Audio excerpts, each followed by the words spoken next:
So hello everyone. So this is CA Sanidhya Saraf, your friend, mentor and coach for audit and law. So कैसे हैं आप? उम्मीद कर रहा हूं कि आप अच्छे हैं, जबरदस्त हैं, प्रिपरेशन एकदम जबरदस्त चल रही है, राइट? आपके प्रिपरेशंस को और बेहतर बनाने के लिए, और बढ़िया बनाने के लिए, और मजेदार बनाने के लिए मैं लेकर आया हूं आपके लिए प्रोफेशनल एथिक्स का revisionary video for the upcoming November 23 examinations. ठीक है जी। तो हर एक बच्चा जो नवंबर 23 के एग्जाम्स दे रहा है ना भाई, तुम ये रिविजनरी वीडियो जरूर देखना। It is going to be highly beneficial for you all. And फटाफट यार वीडियो को लाइक जरूर कर देना, वीडियो को शेयर जरूर कर देना, चैनल को सब्सक्राइब जरूर कर देना। नाउ ये जो पार्टिकुलर नोट्स है जो मैं आपके साथ यूज करने वाला हूं, इसका लिंक मैंने आपको डिस्क्रिप्शन में प्रोवाइड कर दिया है, तो काइंडली आप वहां से क्या कर लीजिए सर, डाउनलोड कर लीजिए before referring the notes with me. आप चाहें तो मेरे साथ रिवाइज करके आईसीआई के स्टडी मैट को भी यूज कर सकते हो, तो आपको दिखेगा कि कवरेज बहुत एग्जॉस्टिव है and we have covered all the things needed from the ICI study mat as well. And इसके अंदर मैं वो सारे पोर्शंस भी लूंगा रिवीजन के अंदर जो नॉर्मली अपन प्रोफेशनल एथिक्स में इग्नोर कर देते हैं। तो देखना सर, अगर प्रोफेशनल एथिक्स की बात करें तो नॉर्मली कौन कौन से एरियाज हैं जो अपने को इस चैप्टर में देखनी है सर। शेड्यूल्स देखना है, दैट वी नो। शेड्यूल्स देखना है, that we know. But apart from the schedules और क्या क्या देखना है सर? एक overview of the code of ethics का टॉपिक है, इंडिपेंडेंस का टॉपिक है, अपने को वो देखना है।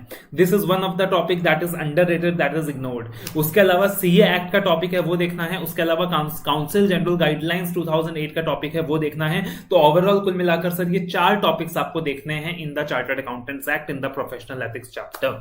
ठीक है जी। तो सबसे पहले अगर overview of code of ethics की बात करें तो कुल मिलाकर अगर हम लोग बात करें सर, तो कोड ऑफ एथिक्स को ना 4 भागों में डिवाइड किया गया है, 4 पार्ट्स में डिवाइड किया गया है। We have part 1, part 2, part 3, then part 4A and part 4B। Purely theoretical है, मे बी एमसीक्यू में इंस्टीट्यूट कभी आपसे टेस्ट कर ले। तो पार्ट 1 की बात करें तो that talks about complying with the code, fundamental principles and the conceptual framework. Part 2 की बात करें that talks about professional accountants in service. Part 3 की बात करें that talks about professional accountants in public practice. And part 4A and part 4B basically independent standards की बात कर रहा है, इंडिपेंडेंट स्टैंडर्ड्स की बात कर रहा है। पार्ट 4A में भी cover independence for audit and review engagements. And part 4B में you must have understood that is independence for assurance engagements other than audit and review engagements. ठीक है जी। अब देखना सर, यहां पे जो एक बहुत इंपॉर्टेंट टॉपिक है अपना, what are the fundamental principles discussed in the code of ethics. तो कुल मिलाकर सर 5 फंडामेंटल प्रिंसिपल्स हैं जो अपन कोड ऑफ एथिक्स में पढ़ते हैं, जिसका जिक्र आप ऐसे 200 में भी करते हो। Integrity, objectivity, professional competence and due care, then we have confidentiality and then we have professional behaviour. ठीक है। अब सर इंटीग्रिटी की बात करें तो इंटीग्रिटी का क्या मतलब होता है सर? इंटीग्रिटी का मतलब होता है ईमानदारी, कि एज ए प्रोफेशनल अकाउंटेंट आपको हर सर्कमस्टेंस में ईमानदार रहना है। Entering into all business relationship आपको ईमानदार रहना है। कोई भी रिपोर्ट आपको क्या नहीं करना सर, मिसलीडिंग वे में जनरेट नहीं करना। You don't have to be associated with any report, any return, any communication that is wrong, that is misleading, क्योंकि आपको इंटीग्रिटी के साथ काम करना है। तो a professional accountant shall not knowingly be associated with reports, returns, communications और any information where the accountant believes कि वो जो इंफॉर्मेशन है फॉल्स है या मिसलीडिंग है, या फिर नेग्लिजेंटली वो इंफॉर्मेशन, नेग्लिजेंटली कुछ इंफॉर्मेशन उसमें प्रोवाइड किए गए हैं, या फिर कोई इंपॉर्टेंट इंफॉर्मेशन ओमिट किया जा रहा है, प्रोवाइड नहीं किया जा रहा है। क्योंकि कोई इंफॉर्मेशन छूटा है तब भी वो मिसलीडिंग है, और कोई इंफॉर्मेशन झूठा है तब भी वो मिसलीडिंग है। This you have to be very much careful about. उसके अलावा बोला गया सर कि अगर एक प्रोफेशनल अकाउंटेंट रिपोर्ट को मॉडिफाई कर देता है इन दिस रिस्पेक्ट, तो माना जाएगा कि उसने कोई ब्रीच नहीं किया है इंटीग्रिटी के रिक्वायरमेंट का। तो अगर एक प्रोफेशनल अकाउंटेंट क्या कर देता है सर, रिपोर्ट को मॉडिफाई कर देता है, तो माना जाएगा कि उसने कोई ब्रीच नहीं किया है इंटीग्रिटी के रिक्वायरमेंट का। और यदि एक प्रोफेशनल अकाउंटेंट को लगता है कि यार मुझे डिसएसोसिएट कर देना चाहिए, मुझे इस क्लाइंट के साथ जुड़ा नहीं रहना चाहिए, तो प्रोफेशनल अकाउंटेंट क्या कर सकता है सर, अपने आप को डिसएसोसिएट भी कर सकता है। उसके बाद आता है ऑब्जेक्टिविटी का प्रिंसिपल। ऑब्जेक्टिविटी के अंदर सर मेनली 3 बातें हैं। एक, अपने को बायस्ड वे में ओपिनियन नहीं देना। दूसरा, अपना कॉन्सेप्ट ऑफ इंटरेस्ट नहीं होना चाहिए। और तीसरा, अपन किसी के अनड्यू इन्फ्लुएंस में काम नहीं करेंगे, अपन किसी के प्रभाव में काम नहीं करेंगे। तो कुल मिलाकर ऑब्जेक्टिविटी में ये 3 चीजें होनी चाहिए। उसके बाद आता है sir professional competence and due care. तो professional competence and due care की बात करें तो इसका मतलब अपने को ना, प्रोफेशनल अकाउंटेंट्स को ना, अपना professional skill and knowledge exercise करना है, और professional skill and knowledge exercise करके कॉम्पिटेंस के साथ काम करना है, complying with all the technical, professional and ethical standards. And साथ ही साथ डिलीजेंटली काम करना है, नेग्लिजेंस नहीं दिखाना, डिलीजेंटली काम करना है, as per the technical and professional standards काम करना है। This is what we call as professional competence and due care. उसके बाद आता है सर रिक्वायरमेंट ऑफ कॉन्फिडेंशियलिटी। तो कॉन्फिडेंशियलिटी की अगर बात करें ना, तो कॉन्फिडेंशियलिटी के अंदर याद रखिएगा सर कि ऐसे 200 के अंदर अपन कॉन्फिडेंशियलिटी की बातें डिस्कस करते हैं, और उसके अलावा क्लॉज 1 पार्ट 1 सेकंड शेड्यूल के अंदर भी अपन कॉन्फिडेंशियलिटी की बातें डिस्कस करेंगे। Now confidentiality is something that the professional accountant has to maintain during the assignment and even after the professional relationship has ended. कुछ लोगों को लगता है कि सर असाइनमेंट में जब जुड़े हुए हैं तब तो कॉन्फिडेंशियलिटी के रिक्वायरमेंट को अवॉइड करना है, बट अगर हमारा प्रोफेशनल असाइनमेंट खत्म हो गया तो उसके बाद अपन कॉन्फिडेंशियलिटी के रिक्वायरमेंट को ब्रीच कर सकते हैं, ऐसा नहीं है। ड्यूरिंग द असाइनमेंट तो आपने कॉन्फिडेंशियलिटी का ध्यान रखना है। इनएडवर्टेंट डिस्क्लोजर भी नहीं होना चाहिए, मतलब नेग्लिजेंटली गलती से डिस्क्लोजर भी नहीं होना चाहिए क्लाइंट का कोई भी क्रूशियल इंफॉर्मेशन का। एंड जब प्रोफेशनल रिलेशनशिप खत्म हो जाएगा ना सर, उसके बाद भी अपने को कॉन्फिडेंशियलिटी का ध्यान रखना है। और ब्रीच ऑफ कॉन्फिडेंशियलिटी अलाउड है सिर्फ 3 सर्कमस्टेंसेस में। पहला लॉ की रिक्वायरमेंट है, तो आप लॉ को मना नहीं कर सकते हो, लॉ ज्यादा पावरफुल है। दूसरा प्रोफेशन की रिक्वायरमेंट है, आईसीआई कहता है, मे बी पीयर रिव्यू के तहत आपसे वर्किंग पेपर्स मांगे जा रहे हैं आपके। और तीसरा आपके क्लाइंट ने ही आपको ऑथराइज कर दिया है। तो ये 3 सर्कमस्टेंसेस है जहां आप कॉन्फिडेंशियलिटी के रिक्वायरमेंट को क्या कर सकते हो सर, ब्रीच कर सकते हो।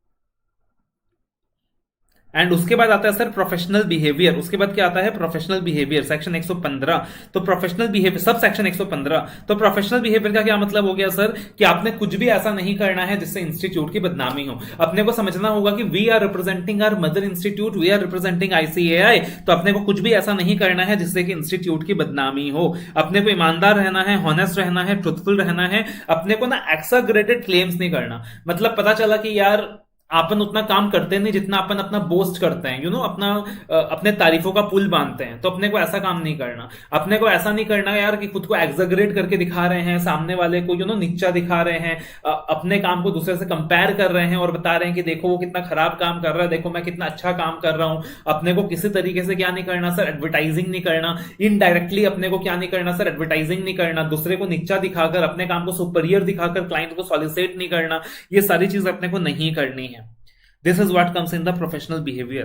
The professional accountant shall be honest and truthful and should not make exaggerated claims for the services they are able to offer, the qualification they possess and the experience they have gained. पता चला भैया मैं ये फलाना service render करता हूँ, वो render करता हूँ, मेरे पास इतना तजुर्बा है, इतना एक्सपीरियंस है, मैं इतना क्वालिफाइड हूँ, ऐसा काम अपने को नहीं करना है। और disparaging references और unsubstantiated comparison to the work of others. जबरदस्ती अपने काम को दूसरे से कंपेयर करना, दूसरे को नीचा दिखाना, अपने काम को बेहतर दिखाना, ये सारी चीजें अपने को नहीं करनी है। एंड एनी डायरेक्ट और indirect measures to advertise any professional oblique other facts which are in violation of advertisement guidelines, तो ऐसा भी अपने को नहीं करना है। तो ऐसे प्रोफेशनल अकाउंटेंट मेरे को क्या करना है सर, सारे के सारे फंडामेंटल प्रिंसिपल्स को फॉलो करना है।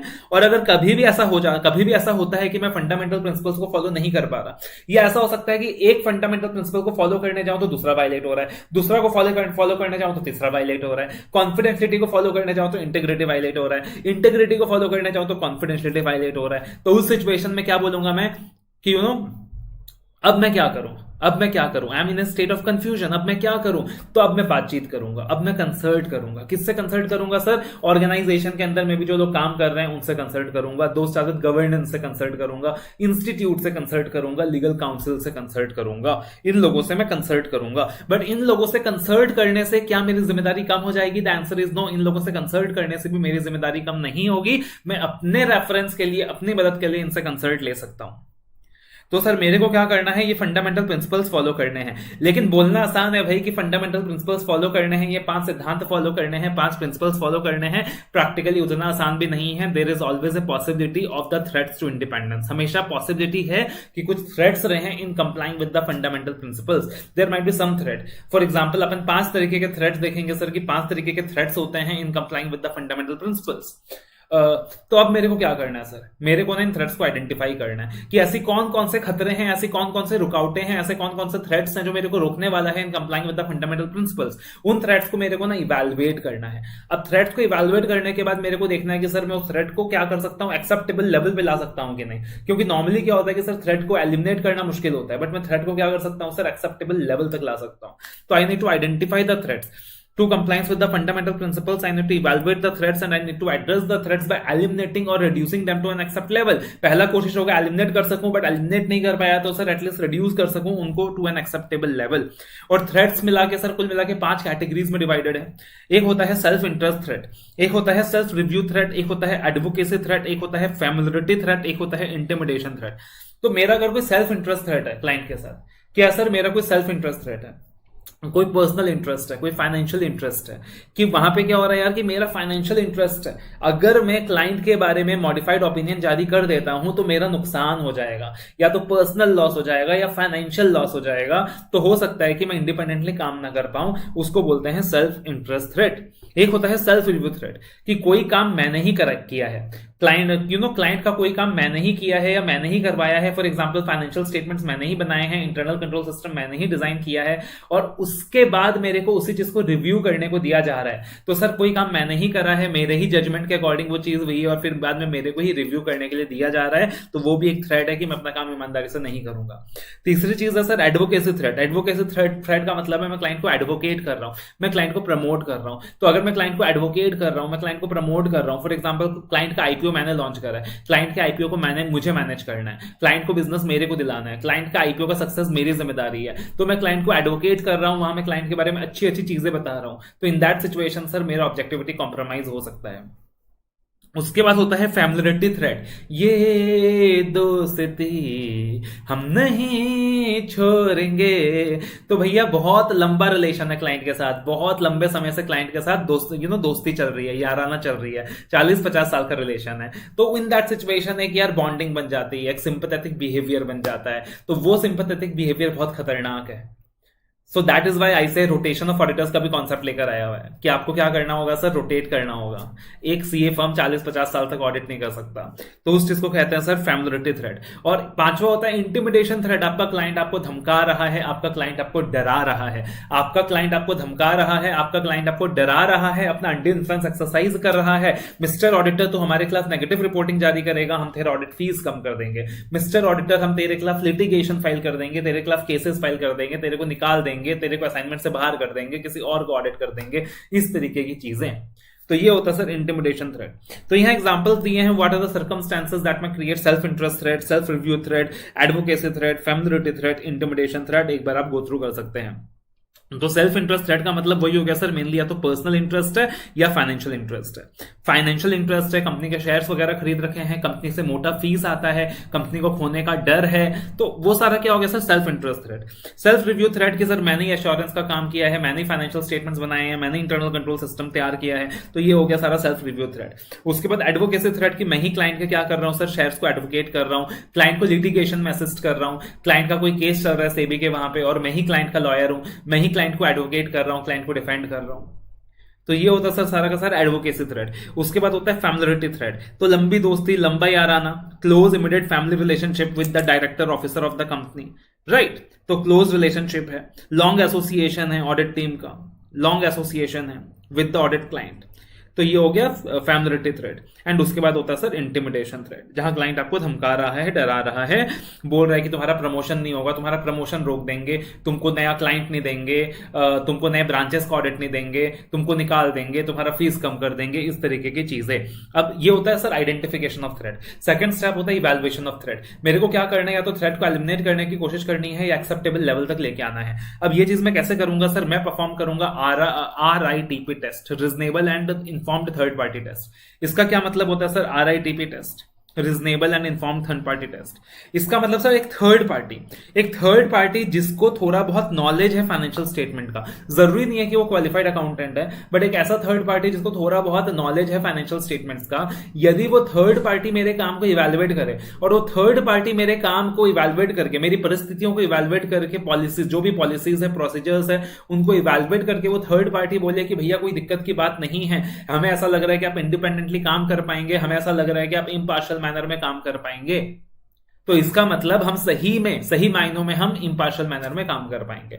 तो या तो वी कैन इमेजिन दैट अगर हम थर्ड पार्टी होते तो हम क्या कंक्लूड करते, हम क्या ओपिनियन निकालते कि क्या मैं ईमानदारी से काम कर पाऊंगा, इम्पार्शियल मैनर में काम कर पाऊंगा, या सचमुच अगर मैंने कोई थर्ड पार्टी हायर करा है तो वो थर्ड पार्टी क्या ओपिनियन देगा कि क्या मैं इम्पार्शियल मैनर में काम कर पाऊंगा, वो क्या कंक्लूजन फॉर्म करेगा, उसको बोलते हैं RITP थ्रेट। और फिर मेरे को क्या करना है सर, एड्रेस करना है इन थ्रेड्स को, एड्रेस करके कोशिश करना है सर एलिमिनेट कर सकूं, एलिमिनेट ना कर सकूं तो कम से कम एक्सेप्टेबल लेवल तक ला सकूं, और अगर ऐसा मैं नहीं कर सकता तो नॉर्मली आई डिसाइड कि मेरे को क्या नहीं करना सर, कंटिन्यू नहीं करना विद द असाइनमेंट, कंटिन्यू नहीं करना विद द एसोसिएशन। और उसके बाद सर स्टेप नंबर लास्ट आता है सेफगार्ड्स। अब मेरे को कुछ सेफगार्ड्स लगाने हैं, थ्रेड्स तो मैंने आइडेंटिफाई कर लिया, मेरे को सेफगार्ड्स लगाने हैं, प्रोटेक्शन अप्लाई करना है। अब सेफगार्ड्स क्या क्या हो सकते हैं सर, तो अलग अलग सेफगार्ड्स हो सकते हैं। For example self interest threat को हटाने का सेफगार्ड क्या हो सकता है सर, कि मैंने अलग बंदा हायर कर लिया, मैंने अलग पार्टनर को काम एलोकेट कर दिया। सेल्फ रिव्यू थ्रेट को हटाने का तरीका क्या हो सकता है सर, कि मैंने रिव्यू करने के लिए किसी ऐसे टीम मेंबर को दे दिया जो उस पार्टिकुलर चीज को डिजाइन करने में कहीं भी इन्वॉल्व नहीं था। उसके बाद similarly self review threat, advocacy threat या फैमिलिटी थ्रेट को हटाने का भी तरीका हो सकता है।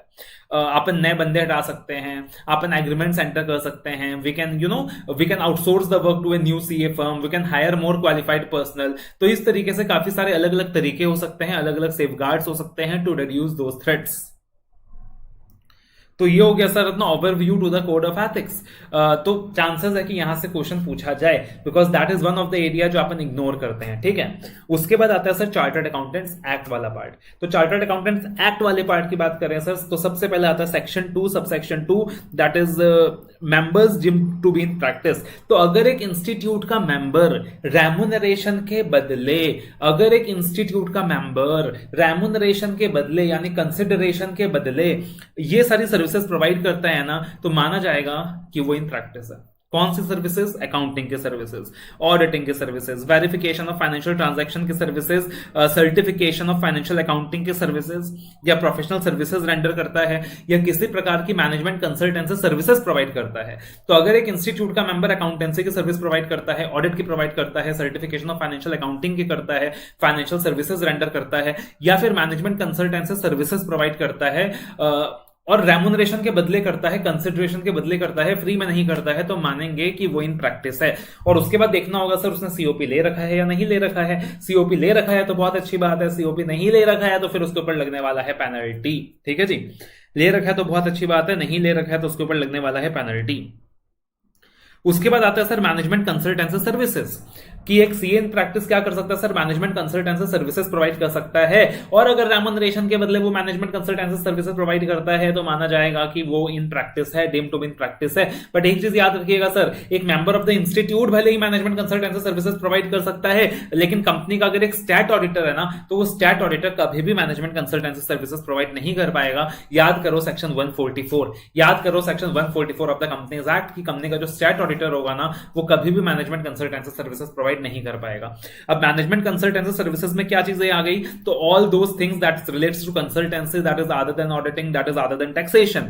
जैसे मे बी EDP कंसल्टेंसी हो गया, इलेक्ट्रॉनिक डाटा प्रोसेसिंग कंसल्टेंसी हो गया, maybe we are acting like a advisor to the issue, maybe अपन मार्केट रिसर्च करके दे रहे हैं, मे बी अपन क्लाइंट के लिए स्टाफ अपॉइंट करके दे रहे हैं, मे बी अपन सम काइंड ऑफ रिपोर्ट बना के उनको दे रहे हैं, मे बी अपन उनका एनवायरमेंटल ऑडिट्स वगैरह कर रहे हैं, एनर्जी ऑडिट्स वगैरह कर रहे हैं, मे बी अपन उनके लिए हायरिंग रिक्रूटमेंट सर्विसेज वगैरह प्रोवाइड कर रहे हैं, राइट।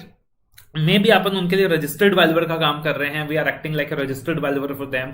मे बी अपन उनको एडमिनिस्ट्रेटिव सर्विसेज प्रोवाइड कर रहे हैं, जैसे GST की सर्विसेज हो गई, उनके रिटर्न फाइलिंग डेट्स को मॉनिटर करना है कि कब तक रिटर्न फाइलिंग वगैरह करनी है, कब तक GST वगैरह पे करना है, तो एडमिनिस्ट्रेटिव नेचर की सर्विसेज प्रोवाइड कर रहे हैं। या फिर अपन as a insolvency professional act कर रहे हैं, क्या कर रहे हैं sir, as a insolvency professional act कर रहे हैं। सो ये सारा कुछ किसके अंदर आ गया, मैनेजमेंट कंसल्टेंसी सर्विसेज के अंदर आ गया। लेकिन एक चीज याद रखिएगा sir, there are some prohibited services for a CA in practice, की एक CA इन प्रैक्टिस क्या क्या नहीं कर सकता। तो एक CA इन प्रैक्टिस कभी भी पब में नहीं जा सकता। व्हाट इज पब, एक CA इन प्रैक्टिस कभी भी पब में नहीं जा सकता। तो सर पब क्या हो गया, तो P फॉर यहाँ पे we have portfolio management services, U for we have underwriting services, B for we have broking activities. तो एक तो CA इन प्रैक्टिस कभी भी पब में नहीं जा सकता। और उसके अलावा कुछ चीजें एडिशनल है सर, जैसे कि वो NRI fund management services provide नहीं कर सकता, वो कैश कलेक्शन सर्विसेज प्रोवाइड नहीं कर सकता, वो इंश्योरेंस एजेंसी सर्विसेज प्रोवाइड नहीं कर सकता। सकता. So he cannot provide the NRI fund management services, he cannot provide the cash collection services, he cannot provide the insurance agency services. और यदि ऐसा पाया जाता है कि एक चार्टर्ड अकाउंटेंट क्या कर रहा है सर, इन प्रोहिबिटेड मैनेजमेंट कंसल्टेंसी सर्विसेज को प्रोवाइड कर रहा है, तब क्या होगा? अगर एक चार्टर्ड अकाउंटेंट क्या कर रहा है, इन प्रोहिबिटेड मैनेजमेंट कंसल्टेंसी सर्विसेज को प्रोवाइड कर रहा है, तब क्या होगा? तो हम लोग पढ़ने वाले हैं clause 11 part 1 of first schedule to the chartered accountants act. तो clause 11 part 1 of first schedule to the chartered accountants act के तहत वो सीए गिल्टी होगा. उसके बाद आता है sir section 5, that is ACA and FCA. तो जैसे ही एक चार्टर्ड अकाउंटेंट इंस्टीट्यूट का मेंबर बन जाता है, वो लेटर्स यूज कर सकता है एसीए, और 5 साल के बाद वो लेटर्स यूज कर सकता है एफसीए. बट काउंसिल को क्या करना पड़ेगा सर? इन्फॉर्म करना पड़ेगा, काउंसिल का अप्रूवल लेना पड़ेगा. उसके बाद आता है section 6, significance of COP certificate on practice. तो भाई अगर तुमको इंस्टीट्यूट का मेंबर तुम बन चुके हो, बट उसके बाद अगर तुमको प्रैक्टिस करना है तो तुमको सीओपी लेना होगा, फ्री में तुम नहीं कर सकते हो. तो सीओपी लेने के लिए तुमको एप्लीकेशन देना होगा इंस्टीट्यूट को, सर्टन फीस वगैरह पे करनी होगी, उसके बाद इंस्टीट्यूट तुमको सीओपी देगा. ठीक है. तो कोई भी मेंबर ऑफ द इंस्टीट्यूट तभी प्रैक्टिस कर सकता है जब वो सीओपी ऑब्टेन कर ले, उससे पहले वो प्रैक्टिस नहीं कर सकता है. A member who is not in practice cannot accept assignments to render services normally prescribed for a chartered accountant. वो ऐसा नहीं कर सकता है. फॉर एग्जाम्पल, अगर एक चार्टर्ड अकाउंटेंट इशू करता है certificate of consumption without applying for COP, तो माना जाएगा कि वो गिल्टी ऑफ मिसकंडक्ट है, बिकॉज ऐसा करने के लिए उसको सीओपी के लिए अप्लाई करना चाहिए था. Then a member of the institute having COP can also hold COPs of other institutes simultaneously to subject to the permission of other institutes. मैं एक चार्टर्ड अकाउंटेंट हूं, मैं सीएसबी हूं, मैं सीडब्ल्यूए भी हूं, तो क्या मैं उनका सीओपी पे रख सकता हूं? रख तो सकते हो सर, बट आपको प्रैक्टिस करना होगा in the capacity of chartered accountants. और उनका सीओपी वो अलाउ करेंगे कि नहीं, वो आपको उनके इंस्टीट्यूट से परमिशन लेना होगा कि भाई तुमने आईसीआई से सीओपी ले लिया, अब उसके बाद तुमको सीएस का सीओपी चाहिए तो सीएस इंस्टीट्यूट से परमिशन लो. आईसीडब्ल्यूए से सीओपी चाहिए, वहां से परमिशन लो. तुम एडवोकेट भी हो, तुमको वहां से बार काउंसिल से सीओपी चाहिए, वहां से permission low. And then this point is very important. The provisions of the CA Act shall apply to the member even in the period of suspension when he has been removed temporarily by the institute due to professional or other misconduct. तो यदि एक chartered accountant को professionally other misconduct के लिए कुछ समय के लिए सस्पेंड किया गया है, इसका मतलब ये नहीं है कि चार्टर्ड अकाउंटेंट एक्ट उसके ऊपर एप्लीकेबल नहीं होंगे, क्योंकि फिलहाल उसे बस सस्पेंड किया गया है, उसके डिग्री को छीना नहीं गया है, तो चार्टर्ड अकाउंटेंट एक्ट तब भी उसके ऊपर एप्लीकेबल होंगे. इसका बहुत अच्छा एग्जांपल दिया हुआ है कि suppose mister Govind is holding COP of ICAI as well as of advocate after obtaining approval of bar council. अब डिसिप्लिनरी कमेटी ने क्या किया, मिस्टर गोविंद के सीओपी को सस्पेंड कर दिया 3 महीने के लिए on the grounds of other misconduct. तो इन दैट पार्टिकुलर 3 मंथ्स वो ये नहीं बोल सकता कि अच्छा भाई मेरे पास बार काउंसिल का तो सीओपी है, तो in the capacity of bar council में आईटीएटी के पास जाऊंगा और केस लड़ूंगा. नहीं भाई, तुमको आईसीआई का रिस्पेक्ट रखना है. आईसीआई ने यहाँ पे तुमको रिमूव करा है on the ground of misconduct, तो हर वो चीज जो तुम in the capacity of CA कर सकते थे, वो तुम अभी नहीं करोगे even in the period of suspension. Then we have section 7. Member in practice is prohibited from using a designation other than a chartered accountant. तो आपके पास भले ही मल्टीपल डेजिग्नेशंस हो, आप सीए भी हो, आप सीएसबी हो, आप सीडब्ल्यूए भी हो, आपके पास मल्टीपल डेजिग्नेशंस हैं, बट आप कोई और डेजिग्नेशन यूज नहीं करेंगे other than the designation chartered accountant. बाकी डेजिग्नेशंस का आप सिर्फ एब्रिविएशंस यूज कर सकते हैं, शॉर्ट फॉर्म यूज कर सकते हैं, just to indicate the membership, that's it. But यहां पे एथिकल स्टैंडर्ड बोर्ड ने क्लैरिफाई किया है regarding the use of the word doctor, कि अगर आपने डॉक्टरेट वगैरह कुछ किया हुआ है सर, तो इन दैट सिचुएशन आप डेजिग्नेशन सीए के साथ यूज कर सकते हो, और डॉक्टर पहले यूज करना है, डॉक्टर बाद में यूज करना है, वो आपकी मर्जी की बात है. परमिशन इसलिए है क्योंकि डॉक्टर यूज करने से अपना ही इज्जत भरेगा, अपने ही सीए प्रोफेशन का इज्जत भरेगा. Then a member of the institute cannot designate himself as a cost accountant.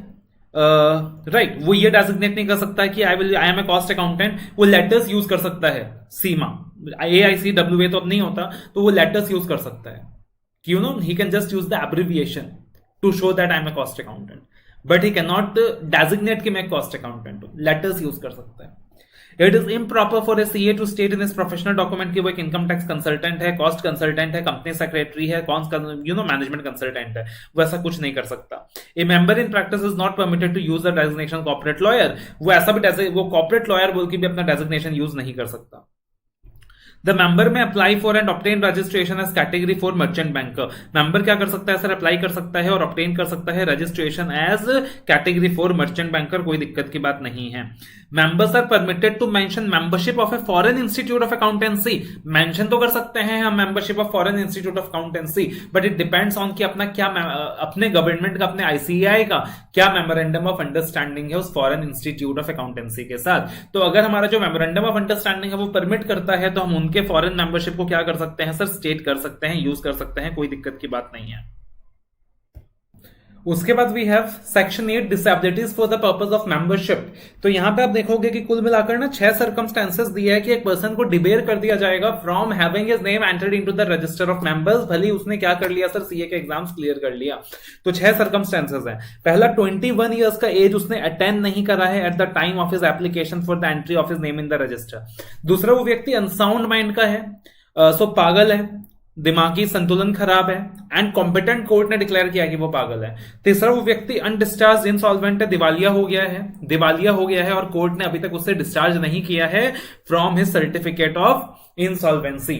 चौथा, वो डिस्चार्ज इंसॉल्वेंट है एंड उसने कोर्ट से ऐसा कोई सर्टिफिकेट ऑब्टेन नहीं करा है कि वो जो इंसॉल्वेंसी था वो बिना कोई मिसफॉर्च्यून के था। So basically what happens is that कि court should discharge the person from his insolvency on the ground that insolvency was on the ground of that insolvency was on the ground जिसमें CA का, उस member का कोई गलती नहीं है, जिसमें उसका कोई मिसकंडक्ट नहीं है। तो अगर कोर्ट ऐसा सर्टिफिकेट दे देगा कि भैया हाँ जो इंसॉल्वेंसी हुआ है ना उसमें उसका कोई गलती नहीं था, उसमें कोई मिसकंडक्ट नहीं था, तब तो इन दैट सिचुएशन वो दोबारा से मेंबर बन सकता है, वरना नहीं बन सकता।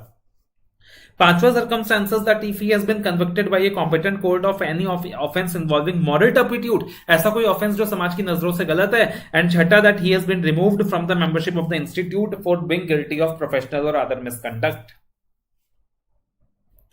उसके बाद section 20 removal of name from register. तो ऐसा भी हो सकता है सर कि पहले मेरा नाम रजिस्टर में आ गया, पहले एक व्यक्ति का नाम रजिस्टर में आ गया, रजिस्टर ऑफ मेंबर में आ गया, बाद में नाम को रिमूव किया जा रहा है। वो कब किया जाएगा सर, या तो फीस पे नहीं करा, या तो उस बंदे का डेथ हो गया, ही हैज डाइड, मर गया वो, राइट, उसने फीस पे नहीं करा, या फिर वो बंदा खुद एप्लीकेशन दे रहा है, डिसेबिलिटीज ऑफ मेंबरशिप जो ऊपर दिया हुआ वैसा कुछ हो गया।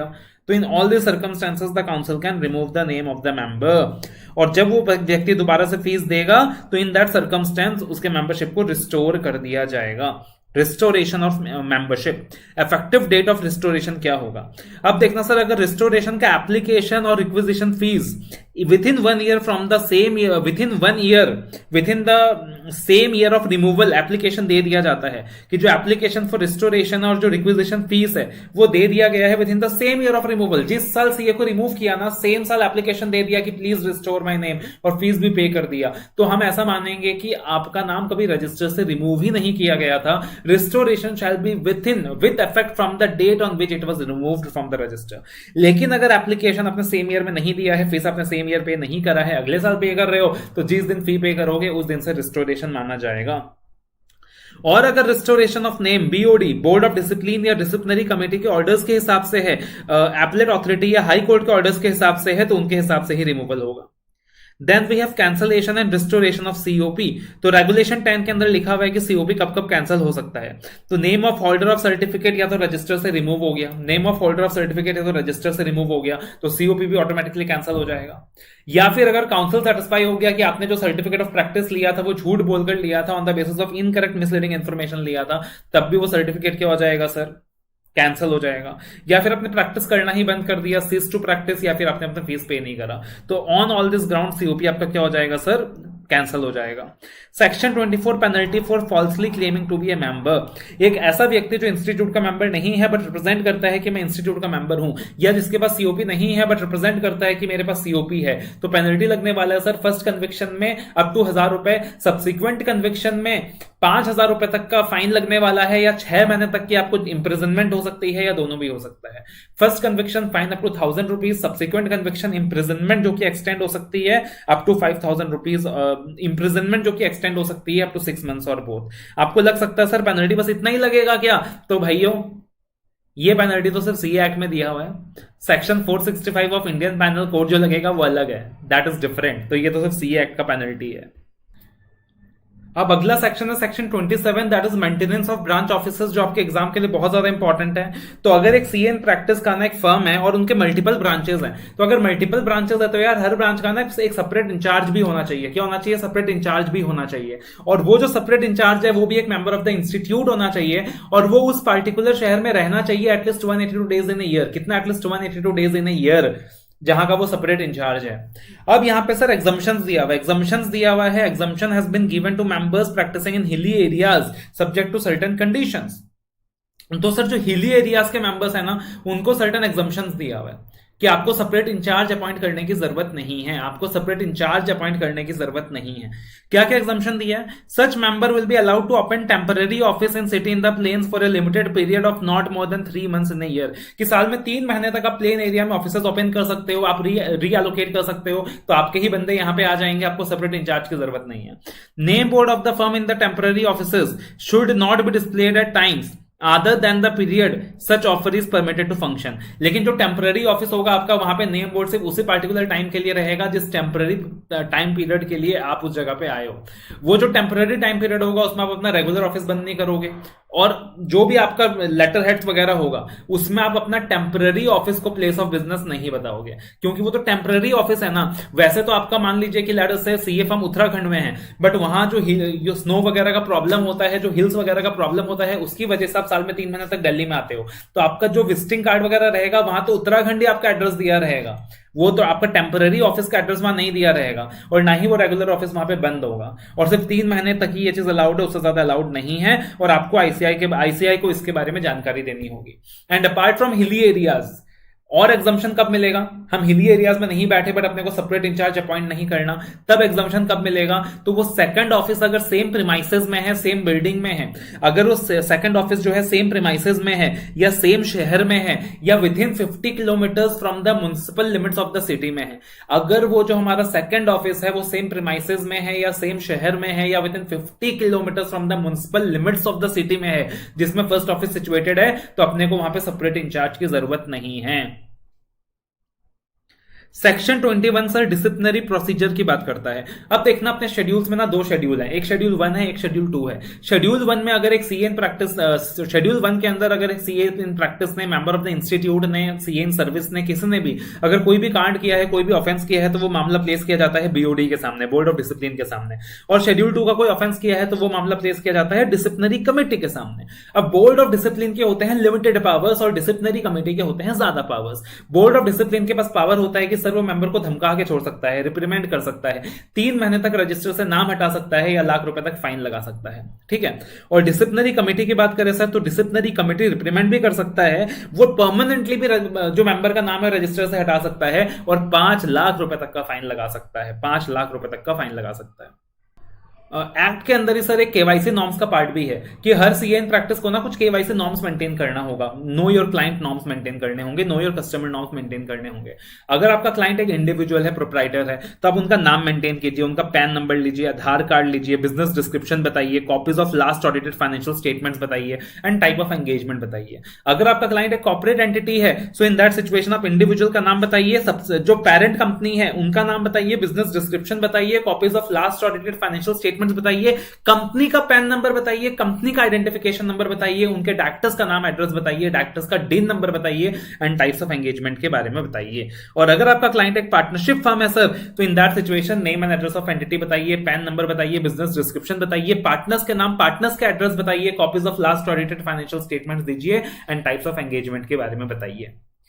तो पहले सर हमने ये थ्योरेटिकल पोर्शन कवर कर लिया रिवीजन में, जो नॉर्मली अपन इग्नोर कर देते हैं, अपन नेग्लेक्ट करते हैं। अब आ रहे हैं अपन अपने schedules to the chartered accountants act में। सो देखना, आप स्टार्ट करने जा रहे हैं अपन schedules to the chartered accountants act, right.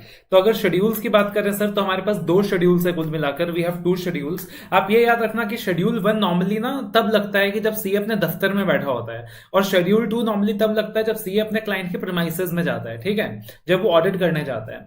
अब शेड्यूल 1 के अंदर होते हैं 4 पार्ट्स, एंड शेड्यूल 2 के अंदर होते हैं 3 पार्ट्स। क्या याद रखोगे? शेड्यूल 1 में होते हैं कितने? 4 पार्ट्स, और शेड्यूल 2 में होते हैं कितने? 3 पार्ट्स, ठीक है जी।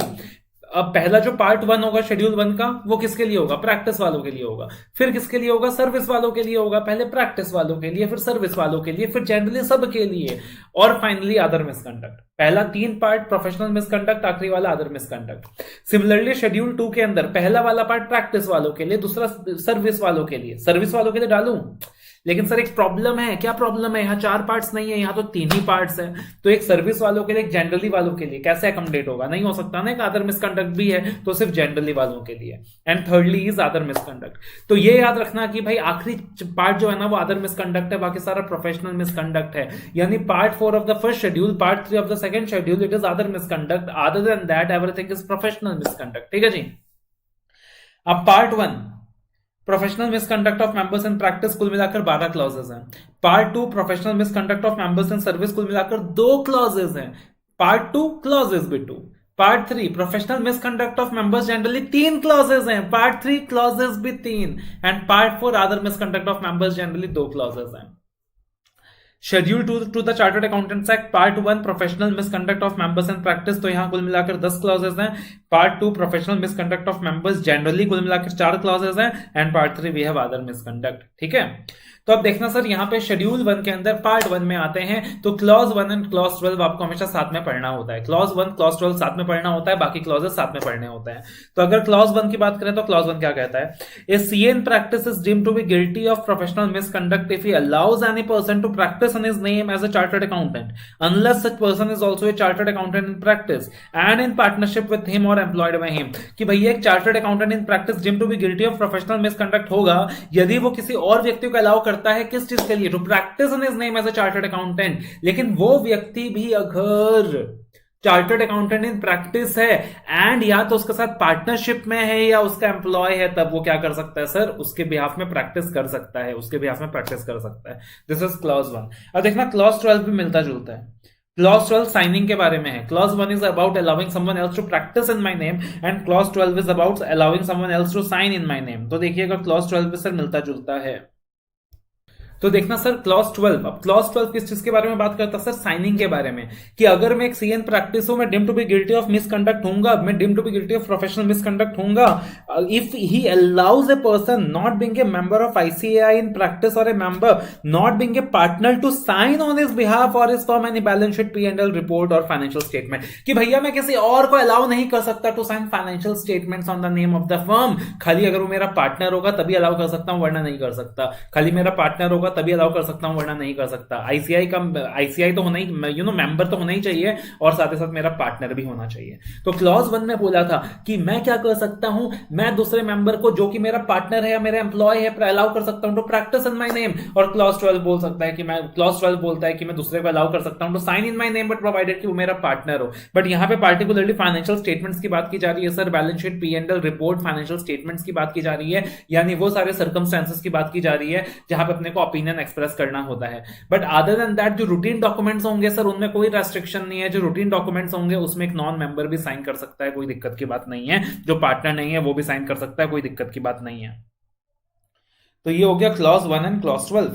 अब सर देखना क्लॉज 3 से लेकर क्लॉज 11, क्लॉज 3 से लेकर क्लॉज 11 आपको याद रखना है एक फ्लो में। मेरे साथ एक फ्लो में आप रिपीट करेंगे। ना देने का, क्या बोलोगे? ना देने का, क्या बोलोगे? ना देने का, ना लेने का, ना देने का, ना लेने का। क्लॉज 2 से लेके क्लॉज 11 तक सर सॉरी फ्लो में याद रखोगे। ना देने का, ना लेने का, ना पार्टनरशिप एंटर करने का। ना देने का, ना लेने का, ना पार्टनरशिप एंटर करने का। ना देने का, ना लेने का, ना पार्टनरशिप एंटर करने का। ठीक है जी। ना गलत तरीके से काम सिक्योर करने का, ना गलत तरीके से काम सिक्योर करने का, ना सॉलिसिटेशन करने का, ना एडवर्टाइजमेंट करने का। ना गलत तरीके से काम सिक्योर करने का, ना सॉलिसिटेशन करने का, ना एडवर्टाइजमेंट करने का। ठीक है। ना देने का, ना लेने का, ना पार्टनरशिप एंटर करने का, ना गलत तरीके से काम सिक्योर करने का। ठीक है ना, गलत तरीके से काम सिक्योर करने का। ना सॉलिसिटेशन करने का, ना एडवर्टाइजमेंट करने का। ना सॉलिसिटेशन करने का, ना एडवर्टाइजमेंट करने का। ना सॉलिसिटेशन करने का, ना एडवर्टाइजमेंट करने का। लेकिन सर हम तो सुधरेंगे नहीं, हम तो सॉलिसिटेशन भी करेंगे, हम तो एडवर्टाइजमेंट भी करेंगे, हमें ऑडिट भी मिलेगा। तो जब ऑडिट मिलेगा तो पहले पुराने ऑडिटर को कम्युनिकेट करने का। क्या करने का? पुराने ऑडिटर को कम्युनिकेट करने का। कम्युनिकेट करके क्या करना है? कम्युनिकेट करके अपने को 139, 140, 140, 141 का कंप्लायंस इंश्योर करना है। कम्युनिकेट करके अपने को क्या करना है, अपने को 139, 140, 141 का कंप्लायंस इंश्योर करना है। ठीक है जी, हमने कम्युनिकेट भी कर लिया, हमने 139, 140, 141 का कंप्लायंस इंश्योर भी कर लिया। अब क्या करें सर, ऑडिट तो हो गया सर, ऑडिट तो हो गया सर, अब क्या करें, अब हम सोच रहे हैं कि काम करेंगे सर, क्लाइंट के साथ सेटिंग करेंगे, परसेंटेज बेसिस में फीस लेंगे, खूब पैसा कमाएंगे। तो आईसीआई बोलता है परसेंटेज बेसिस में फीस नहीं रखने का, परसेंटेज बेसिस में फीस नहीं कमाने का। अब कैसे करूं, फिर क्या करूं, मैं कैसे पैसा कमाऊं, मैं दूसरा बिजनेस करूंगा, दूसरा धंधा करूंगा। आईसीआई कहता है दूसरा धंधा भी नहीं करने का, दूसरा बिजनेस भी नहीं करने का, दूसरा बिजनेस भी नहीं करने का। तो क्लॉज 1 क्लॉज 12 सीक्वेंस में हो गया था, तुम्हारा साथ में फ्लो में हो गया था प्रैक्टिस एंड साइनिंग का। क्लॉज 2 से क्लॉज 11 एक सीक्वेंस है, ना देने का, ना लेने का, ना पार्टनरशिप एंटर करने का, ना गलत तरीके से काम सिक्योर करने का, ना सॉलिसिटेशन करने का, ना एडवर्टाइजमेंट करने का, पुराने ऑडिटर को कम्युनिकेट करने का, 139, 140, 141 का कंप्लायंस इंश्योर करने का, परसेंटेज बेसिस में फीस नहीं लेने का, दूसरा बिजनेस नहीं करने का। तो इसी तरीके से फ्लो में अपना क्लॉज 2 से 11 बनता है। तो क्लॉज 2 क्या है सर, ना देने का, ना देने का। ठीक है, याद रखिएगा सर, क्लॉज 2 एंड 3 के पर्पस के लिए हम लोग रेगुलेशन 53A में दिए गए प्रोफेशनल्स का नाम लेंगे, रेगुलेशन 53A में दिए गए प्रोफेशनल्स का नाम लेंगे। और क्लॉज 4 में जो पार्टनरशिप का क्लॉज है उसमें हम लोग रेगुलेशन 53A के साथ साथ रेगुलेशन 53B में दिए गए प्रोफेशनल्स का नाम लेंगे। ठीक है, रेगुलेशन 53B में दिए गए प्रोफेशनल्स का नाम लेंगे, ये चीज ध्यान रखिएगा।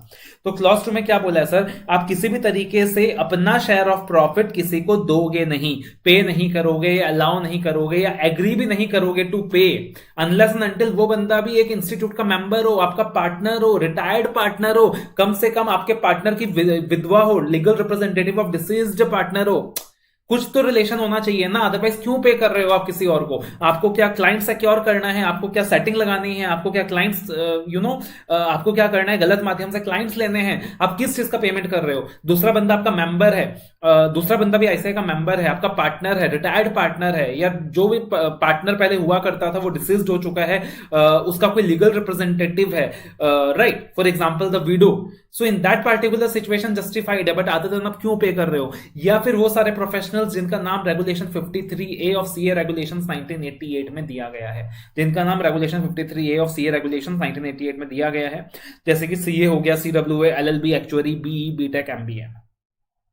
उसके अलावा सर यहाँ पे एक पॉइंट आता है sale of goodwill in clause 2। तो यहाँ पे क्या होता है कि सर एक फर्म का गुडविल दूसरे फर्म को ट्रांसफर किया जा सकता है whenever there is a sale of the firm. खाली एक प्रोसेस दिया हुआ है कि एक एप्लीकेशन देना होगा in writing that should be forwarded by a member जिसके पास सीओपी है, intimating his intention to purchase goodwill, कि मैं आपका गुडविल परचेज करना चाहता हूं। और एप्लीकेशन देना पड़ेगा with in 1 year from the death of the member. जिस भी मेंबर का डेथ हुआ है उसके लीगल रिप्रेजेंटेटिव को 1 साल के अंदर एप्लीकेशन देना होगा। उसके बाद वो जो फर्म का नाम होता है वो 1 साल तक ना एबेयंस में रखा जाता है, होल्ड में रखा जाता है, from the death of the proprietor oblique settlement of dispute if any. तो जब भी प्रोप्राइटर का डेथ हुआ है ना उसके बाद 1 साल तक नाम को होल्ड में रखा जाता है। या मान लो कोई डिस्प्यूट चल रहा है उस फर्म के नाम को लेकर, तो जब भी डिस्प्यूट सेटल हो जाए उसके बाद से 1 साल तक उस फर्म के नाम को होल्ड में रखा जाता है। उसके बाद क्लॉज 3 ना लेने का। तो अब एक सीएन प्रैक्टिस क्या नहीं करेगा, एक्सेप्ट भी नहीं करेगा any part of professional work of others unless and until he is a member, या फिर unless and until he is a person whose name is given in regulation 53A of CA regulations 1988। तो same logic applies here as well, ना देने का ना लेने का, ठीक है ना, देने का ना लेने का। लेकिन अगर कोई रेफरल फीस मिल रहा है amongst the members in practice for referring a client, that is allowed. कि आपस में एक सीए वालों ने कम्युनिटी बना रखी है, मैं अपने क्लाइंट को तेरे पास रेफर करूंगा, तो अपने क्लाइंट को मेरे पास रेफर करियो, अपने पास काम वगैरह एक्स्ट्रा होगा तो, and we are going to pay you a certain referral fee, that is allowed. उसके बाद क्लॉज 4 इज ना पार्टनरशिप एंटर करने का।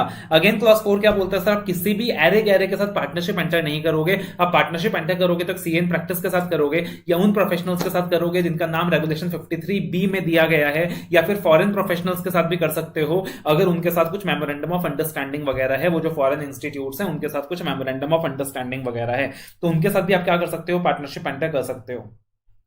तो taking into consideration regulation 53A, regulation 53B, ए सीएन प्रैक्टिस पार्टनरशिप एंटर कर सकता है सीएन प्रैक्टिस के साथ, सीएस के साथ, सीडब्ल्यूए के साथ, एलएलबी के साथ, एक्चुअरी के साथ, आर्किटेक्ट के साथ, बीई के साथ, बीटेक के साथ, एमबीए के साथ। नॉर्मली एक सीए कभी भी क्या नहीं कर सकता, एक फॉरेन प्रोफेशनल के साथ पार्टनरशिप एंटर नहीं कर सकता, because unless and until there is some memorandum of understanding like that the partnership can not be entered, and till now there is no such memorandum of understanding. तो एक CA क्या नहीं कर सकता sir, partnership enter नहीं कर सकता with the foreign professional.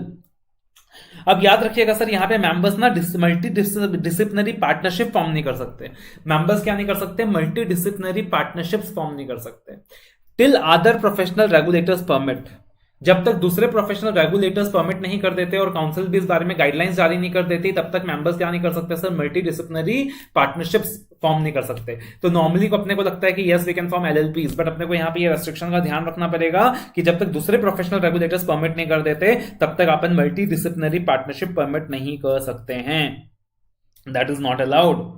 इसका मतलब क्या होगा सर, जब हम मल्टी डिसिप्लिनरी पार्टनरशिप की बात कर रहे हैं तो एक चार्टर्ड अकाउंटेंट एडवोकेट के साथ पार्टनरशिप एंटर नहीं कर पाएगा। नॉर्मली अपन ने डिस्कस करा कि भाई एक चार्टर्ड अकाउंटेंट एडवोकेट के साथ पार्टनरशिप एंटर कर सकता है, क्योंकि एडवोकेट इज ए प्रोफेशनल जिसका नाम रेगुलेशन 53B में दिया गया है। लेकिन क्योंकि बोला गया आगे कि भाई सीए क्या नहीं कर सकता, मल्टी डिसिप्लिनरी पार्टनरशिप एंटर नहीं कर सकता जब तक बाकी प्रोफेशनल रेगुलेटर्स अलाउ नहीं करें, तो इसका इंप्लीकेशन ये निकल के आता है कि वो एक एडवोकेट के साथ भी पार्टनरशिप एंटर नहीं कर सकता। उसके बाद क्लॉज 5 किसी भी गलत तरीके से आप काम सिक्योर नहीं करोगे, ज्यादा रेलिवेंट नहीं है। क्लॉज 6 आप किसी भी माध्यम से क्या नहीं करोगे सर, सॉलिसिटेशन नहीं करोगे। बहुत लंबा क्लॉज है, काफी सारी चीजें इसके अंदर आती हैं। तो एक CA in practice is deemed to be guilty of professional misconduct यदि वो सॉलिसिट करता है क्लाइंट या प्रोफेशनल वर्क डायरेक्टली या इनडायरेक्टली। कैसे? पिया के थ्रू। पिया पिया ओ पिया पिया पिया पिया ओ पिया। एक CA in practice is deemed to be guilty of professional misconduct अगर वो सॉलिसिट करता है क्लाइंट और प्रोफेशनल वर्क डायरेक्टली या इनडायरेक्टली। कैसे? पिया के through, that is personal interview के थ्रू, पर्सनल इंटरव्यू के थ्रू, पर्सनल कम्युनिकेशन के थ्रू, या इंटरव्यू के थ्रू, या एडवर्टाइजमेंट के थ्रू। पिया को सर्कुलर देखकर वो काम सॉलिसिट नहीं कर सकता, पिया को सर्कुलर देके वो काम सॉलिसिट नहीं कर सकता। तो पर्सनल कम्युनिकेशन हो गया, आई फॉर इंटरव्यू हो गया, आई फॉर एडवर्टाइजमेंट हो गया, देन वी हैव सर्कुलर्स। अब इसके अंदर सर बहुत सारी चीजें हैं, यहाँ पे रिवाइज करना पॉसिबल नहीं हो पाएगा। क्लॉज 6 के अंदर बहुत सारी चीजें आती हैं, बहुत सारी। रिस्पॉन्डिंग टू टेंडर्स का एक पॉइंट है जिसको अब काउंसिल जनरल गाइडलाइंस में शिफ्ट कर दिया गया है। Then advertising for silver gold and platinum celebrations. अगर अपन टीचिंग फील्ड में हैं तो इन दैट सिचुएशन अपन कैसे एडवर्टाइज कर सकते हैं, कैसे नहीं कर सकते। उसके अलावा प्रेस में कैसे एडवर्टाइज कर सकते हैं, कैसे नहीं कर सकते। टेलीफोन डायरेक्टरीज में अपना नाम वगैरह पब्लिश कर सकते हैं कि नहीं कर सकते। वेबसाइट में क्या क्या इंफॉर्मेशन आ सकता है, क्या क्या इंफॉर्मेशन नहीं आ सकता। ये बहुत सारी चीजें यहां पर हैं। Roving inquiries, publication of books and articles, बहुत सारी चीजें हैं। तो यहाँ पे कुछ 2-3 इंपॉर्टेंट चीजों पे अपन आते हैं क्लॉज 6 में, जैसे कि वेबसाइट। सर अगर एक सीए वेबसाइट बनाता है तो याद रखिएगा क्या क्या चीज अलाउड नहीं है। एक तो वेबसाइट कभी भी पुश मॉडल पे नहीं बन सकता, वेबसाइट हमेशा पुल मॉडल पे बनता है, कभी पुश मॉडल पे नहीं बन सकता। मतलब जबरदस्ती आप यूजर को ड्रैग नहीं करोगे अपने वेबसाइट में। Full size photograph of chartered accountants website में अलाउड नहीं होता। और जिन भी वेबसाइट्स का एजुकेशनल जिन भी वीडियोज का एजुकेशनल रेलिवेंस नहीं होता, वैसी वीडियोज वेबसाइट में नहीं डाली जा सकती है। तो जिन भी वीडियोज का एजुकेशनल रेलिवेंस नहीं होता उन वीडियोज को क्या नहीं किया जा सकता सर, वेबसाइट में नहीं डाला जा सकता है। उसके अलावा एक चीज और ध्यान रखिएगा सर, आपके क्लाइंट्स का नाम एंड आप क्या फीस चार्ज कर रहे हो, दैट इज ऑल्सो समथिंग कि आप वेबसाइट में डिस्क्लोज नहीं कर सकते हो। आपका क्लाइंट का नाम, आप क्या फीस चार्ज कर रहे हो, दैट इज ऑल्सो समथिंग कि आप वेबसाइट में डिस्क्लोज नहीं कर सकते हो, अनलेस एंड अनटिल वो एक रेगुलेटर की रिक्वायरमेंट है और उस रेगुलेटर के रिक्वायरमेंट को पूरा करने के लिए आप वहां पे क्लाइंट का नाम डिस्क्लोज कर रहे हो। उसके अलावा जो भी आपका वेबसाइट बनेगा उसमें ना सिर्फ आईसीआई रिलेटेड लिंक्स जा सकते हैं, कि आपको आईसीआई का वेबसाइट हो गया, आईसीआई के रीजनल ब्रांचेस हो गया, काउंसिल्स हो गया, कोई गवर्नमेंट वेबसाइट हो गया, आप सिर्फ इनके लिंक्स डाल सकते हो। But non ICI non government links आप नहीं डाल सकते हो, non ICI non government links आप नहीं डाल सकते हो। बाकी वेबसाइट कुछ भी, कोई भी कलर वगैरह का बन सकता है, रेनबो कलर्स के भी वेबसाइट बन सकते हैं, कोई दिक्कत की बात नहीं है। खाली रेस्ट्रिक्शन यही है सर कि वेबसाइट जो है सिर्फ फुल मॉडल पे बनेगा, पुश मॉडल पे नहीं बनेगा। तो ये एक चीज है सर जो इंपॉर्टेंट है, वेबसाइट वाला पार्ट। उसके अलावा क्लॉज 6 में अपन सिर्फ इंपॉर्टेंट पार्ट देख रहे हैं। टीचिंग वाला part, this is also very important, advertisement of teaching coaching activities by members. तो मैं सीएन प्रैक्टिस भी हूं, मैं पढ़ा भी रहा हूं, मैं सीएन प्रैक्टिस भी हूं, मैं पढ़ा भी रहा हूं। तो भाई इन दैट पार्टिकुलर सिनेरियो कभी भी ऐसा नहीं होना चाहिए जो कोचिंग इंस्टीट्यूट है ना वो क्या करे, मेरा नाम यूज करे, मेरा नाम हाईलाइट करे, बैनर्स वगैरह में लगाए। तो जो कोचिंग इंस्टीट्यूट है वो मेरा नाम यूज ना करे, होर्डिंग्स बैनर्स वगैरह में ना लगाए और हाईलाइट ना करे। वो ये यूज करे कि फॉर एग्जांपल ऑडिट में बहुत अच्छी फैकल्टी हमारे पास पढ़ाने वाली है, बट वो इस तरीके से वो पार्टिकुलरली ये यूज ना करे कि हमारे पास ऑडिट के अंदर सीए सानिध्य सराफ जो कि एक बहुत ही नामी फैकल्टी है वो पढ़ाने वाली है। नहीं, ऑडिट में बेस्ट क्लासेस प्रोवाइड करने वाले हैं, ये वो सारा कुछ बताओ, बट मेरे नाम को हाईलाइट मत करो, मेरे नाम को हाईलाइट मत करो। So that is the restriction given on advertisement of teaching oblique coaching activities. उसके बाद सर यहाँ पे इंपॉर्टेंट क्या है, वैसे तो बहुत सारी चीजें हैं। एजुकेशनल वीडियोस का पार्ट ऑलरेडी अपन ने डिस्कस कर लिया। उसके अलावा सर एक रूविंग इंक्वायरीज का पार्ट भी इंपॉर्टेंट रहता है क्लॉज 6 में, रूविंग इंक्वायरीज। कि आप क्या नहीं करोगे सर, कभी भी रूविंग इंक्वायरीज नहीं करोगे, कभी भी रूविंग इंक्वायरीज नहीं करोगे। अरे मेरा सर्विस लेगा क्या, मेरा सर्विस लेगा क्या, मेरा सर्विस लेगा क्या, ऐसा कुछ नहीं करोगे। That amounts to advertisement. आप क्या नहीं करने वाले हो सर, कभी भी रूविंग इंक्वायरीज नहीं करने वाले हो। आप बुक्स लिख सकते हो क्या, आप आर्टिकल्स लिख सकते हो क्या, बिल्कुल लिख सकते हो, लेकिन ये चीज याद रखिएगा सर, सिर्फ सीए का नाम, सिर्फ सीए का नाम, फर्म का नाम बुक के अंदर आप डाल सकते हो। आप अपने प्रोफेशनल अटेंडमेंट्स को इंक्लूड नहीं कर सकते बुक के अंदर। You can not highlight the professional attainments in the book, you can not include the professional attainments in the book. उसके बाद इश्यू ऑफ ग्रीटिंग कार्ड्स और invitation cards, issue of greeting cards और invitation cards. एक chartered accountant कभी भी कोई greeting card वगैरह issue करता है, ग्रीटिंग कार्ड या इन्विटेशन कार्ड वगैरह इशू करता है, so in that particular situation वो अपना नाम और अपने फर्म का नाम मेंशन कर सकता है। लेकिन प्रोवाइडेड कंडीशन क्या है यार, कि वो जो इन्विटेशन कार्ड है, वो जो ग्रीटिंग कार्ड है, वो सर्कुलेट किया जा रहा है सिर्फ और सिर्फ रिलेटिव्स एंड क्लोज फ्रेंड्स को। That is circulated only to relatives and close friends, ठीक है ना। तो वो जो इन्विटेशन होगा सर, शादी के लिए होगा, मैरिजेस के लिए होगा, रिलीजियस सेरेमनीज के लिए होगा, और वो सिर्फ रिलेटिव्स एंड क्लोज फ्रेंड्स को ही इश्यू किया जा रहा है। उसके बाद अगर आप अपने किसी प्रोफेशनल कलीग से काम मांगना चाहते हैं, तो आप ऐसा नहीं कर सकते यार कि आप एडवर्टाइज कर रहे हो कि भाई मुझे अपने प्रोफेशनल कलीग से काम चाहिए। आप क्या कर सकते हो सर, कि आईसीआई का जो जर्नल आता है, आईसीआई का जो न्यूज लेटर आता है, वहां सिर्फ क्लासिफाइड एडवर्टाइजमेंट के कैटेगरी में उस चीज को इंक्लूड कर सकते हो। उसके बाद scope of representation under section 140 of companies act 2013। If you remember, section 140 के अंदर एक स्कोप ऑफ रिप्रेजेंटेशन मिलता है जब ऑडिटर को निकाला जाता है by way of special notice. तो वो जो स्कोप ऑफ रिप्रेजेंटेशन उसको मिलता है, उसको वो मिसयूज नहीं करेगा, अपनी अनडिजायरेबल पब्लिसिटी नहीं करेगा, वरना उसको गिल्टी ऑफ सॉलिसिटेशन माना जाएगा। Then we have acceptance of work emanating from a client introduced by another chartered accountant। किसी दूसरे चार्टर्ड अकाउंटेंट ने तुमको अपना क्लाइंट इंट्रोड्यूस कराया और तुमने उसी के क्लाइंट को छीन लिया, that is not allowed. And then public interviews. आप जब भी कोई पब्लिक इंटरव्यू वगैरह भी दोगे, तब भी आपको ध्यान रखना है कि आप अपने प्रोफेशनल अटेंडमेंट्स का ज्यादा गुणगान नहीं कर रहे हो, ज्यादा उसको हाईलाइट वगैरह नहीं कर रहे हो। क्योंकि आईसीआई का सिंपल फंड है भाई, काम जो तुम जो लोग है ना, वो तुम अपने क्वालिफिकेशन की वजह से लो, अपने कॉम्पिटेंस की वजह से लो, एडवर्टाइजमेंट के थ्रू मत लो। Clause number 7। अब क्लॉज नंबर 7 क्या कहता है सर, आप एडवर्टाइज नहीं करोगे। आप क्या नहीं करोगे, एडवर्टाइज नहीं करोगे, अपने प्रोफेशनल अटेंडमेंट्स को एडवर्टाइज नहीं करोगे, अपने सर्विसेज, अपने डेजिग्नेशंस को एडवर्टाइज नहीं करोगे, मल्टीपल डेजिग्नेशंस को हाईलाइट नहीं करोगे। तो CA in practice is deemed to be guilty of professional misconduct if he advertises his professional attainments और सर्विसेज और यूजेस एनी डेजिग्नेशन और expression other than a chartered accountant on professional documents, visiting cards, letter heads and sign boards. ठीक है, लेकिन section 7 याद है ना, section 7 के साथ इसको अपने को कोरिलेट करके पढ़ना है कि however a recognised degree of university और title indicating membership of ICAI और any other institution that has been recognised by the council may be used. और एक सीए चाहे तो राइटअप के थ्रू एडवर्टाइजिंग कर सकता है। अब क्लॉज 7 के अंदर याद रखिएगा सर कि विजिटिंग कार्ड के अंदर क्या क्या चीजें अलाउड नहीं है, क्या क्या चीजें अलाउड नहीं है। ईयर ऑफ स्टैब्लिशमेंट अलाउड नहीं है, फोटोग्राफ अलाउड नहीं है, आईसीआई लोगो के अलावा कोई दूसरा लोगो अलाउड नहीं है, नॉलेज पार्टनर का डेजिग्नेशन आप यूज नहीं कर सकते हो, हम एसोसिएट्स हैं कि फलाने पार्टनरशिप फर्म का आप यूज नहीं कर सकते हो, हम आईएसओ सर्टिफाइड आप यूज नहीं कर सकते हो, हम अपना सिल्वर जुबिली वगैरह सेलिब्रेट कर रहे हैं आप यूज नहीं कर सकते हो, आप अपना विजन या मिशन स्टेटमेंट अपने विजिटिंग कार्ड में लिख नहीं सकते हो, अदरवाइज आप क्लॉज 6 के तहत गिल्टी होंगे। And you can not highlight any resignation other than chartered accountant. If you remember section 7 के अंदर भी अपन ने ये चीज पढ़ी थी, that is clause 7 read with section 7। And QR code को भी विजिटिंग कार्ड में यूज किया जा सकता है, बट क्यूआर कोड के अंदर ये सारा इंफॉर्मेशन नहीं आना चाहिए जो नॉर्मली अलाउड नहीं है, जैसे कि ईयर ऑफ स्टैब्लिशमेंट हो गया, फोटोग्राफ हो गया, एनी लोगो अदर देन आईसीआई लोगो हो गया, नॉलेज पार्टनर हो गया, एसोसिएट्स ऑफ हो गया, आईएसओ सर्टिफिकेशन हो गया, ये सारी चीजें।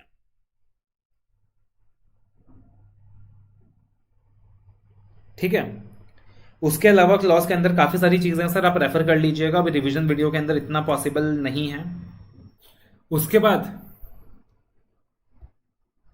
मगर ब्रॉडली आप ध्यान रखना कि अगर एक सीए का नाम टीवी में आता है, फिल्मों में आता है, रेडियो में आता है, तब भी क्लॉज 7 लगता है। अगर एक सीए का नाम प्रोस्पेक्टस में आता है, तब भी क्लॉज 7 लगता है। ग्लो साइन बोर्ड्स की बात करते हैं आउटसाइड द फर्म्स ऑफिस, तब भी क्लॉज 7 लगता है। ठीक है, तो ये कुछ चीजें हैं सर आपको ध्यान रखनी है। अगर पार्टिकुलरली अगर अपन क्लाइंट के लिए एडवर्टाइज कर रहे हैं, क्या कर रहे हैं सर, क्लाइंट के लिए एडवर्टाइज कर रहे हैं, क्लाइंट के स्टाफ को अपॉइंट करने के लिए एडवर्टाइज कर रहे हैं, या खुद के स्टाफ को अपॉइंट करने के लिए एडवर्टाइज कर रहे हैं प्रेस में, तब भी जाके क्लॉज 7 लगता है। विजिटिंग कार्ड्स की बात करें सर तो क्लॉज लगता है, क्लॉज 7 लगता है। एज आई टोल्ड यू की मूवीज की बात कर रहे हैं, फिल्मों की बात कर रहे हैं, रेडियो की बात कर रहे हैं, एफएम की बात कर रहे हैं, क्लॉज 7 लगता है। सो ये सारे सर्कमस्टेंसेस के अंदर सर क्लॉज 7 लगता है। उसके बाद क्लॉज 8 की बात करें तो communication to the previous auditor. तो एक chartered accountant in practice deemed to be guilty of professional misconduct होगा यदि उसने एक्सेप्ट कर लिया पोजीशन एज ए ऑडिटर अगर उसने एक्सेप्ट कर लिया position as a auditor without first communicating with the earlier auditor, आपको क्या करना चाहिए सर, पुराने ऑडिटर से कम्युनिकेट करना चाहिए। और ये पैरेलल कम्युनिकेशन होता है, इसे बोलते हैं कि ये पैरेलल कम्युनिकेशन है। आप स्टैट ऑडिटर हैं, आप प्रीवियस स्टैट ऑडिटर को कम्युनिकेट करें। आप इंटरनल ऑडिटर हैं, आप प्रीवियस इंटरनल ऑडिटर को कम्युनिकेट करें। आप टैक्स ऑडिटर हैं, आप प्रीवियस टैक्स ऑडिटर को कम्युनिकेट करें। रीजन ऑफ कम्युनिकेशन क्या होता है सर, कि अगर मान लीजिए सेक्शन 139 140 कंप्लाई नहीं हुआ था तो आप ऑडिट एक्सेप्ट ही ना करें, राइट। अगर सेक्शन 139 140 कंप्लाई नहीं हुआ था तो आप ऑडिट एक्सेप्ट ही ना करें।